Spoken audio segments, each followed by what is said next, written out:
Dewi sangat istimewa. Allah utuskan Dewi pada wali. Allah dah utuskan wali untuk membimbing Dewi ke syurga.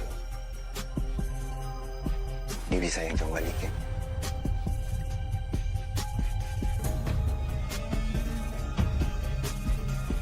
Walid nak Dewi gitu ya. Jadi itu artinya adalah Walid menginginkan Dewi. Apakah boleh begitu ya? Nah, ini menjadi satu hal yang kemudian ramai dibicarakan ulang-ulang di sosial media dan Anda tahu bahwa sebenarnya ini sudah jadi polemik di kalangan umat muslim ya. Jadi ada yang kemudian marah-marah karena film bid'ah ini dan ada yang kemudian mengatakan wah ini haram nonton film bid'ah ya, dosa, tegur keras film macam ini, agenda Yahudi katanya. Haram tengok film ini, haram begitu ya dan sebagainya. Nah, teman-teman bisa lihat ini adalah reaksi yang muncul dari kelompok muslim terhadap film bid'ah. Apa yang membuat kekristenan ini berbeda dalam polemik Walid ini? Saya tertarik dengan salah satu komentar dari salah satu yang kemudian kepanasan dan mengatakan gereja di Amerika banyak pelecehan. Begini loh, masalahnya adalah gereja-gereja yang di Amerika itu ataupun pendeta ataupun pemuka agama ataupun siapapun lah mengatasnamakan atau di institusi gereja, mereka tidak bisa pakai komentar bahwa Yesus yang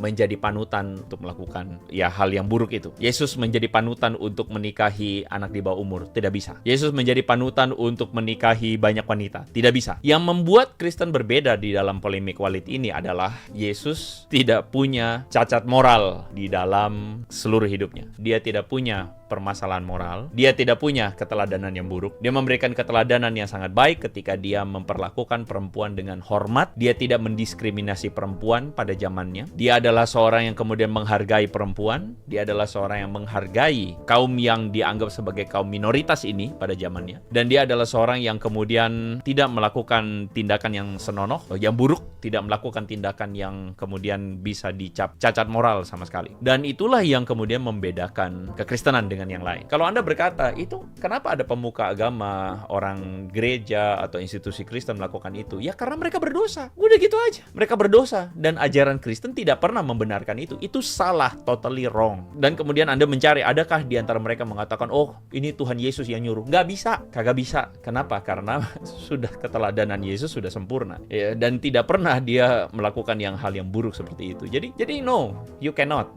Kalaupun mereka melakukan atas di dalam institusi gereja dan sebagainya, itu salah orangnya, itu clear. Dan tidak ada pembenaran atas nama ajaran Kristen. Tidak ada pembenaran atas nama ajaran Yesus Kristus, tidak ada.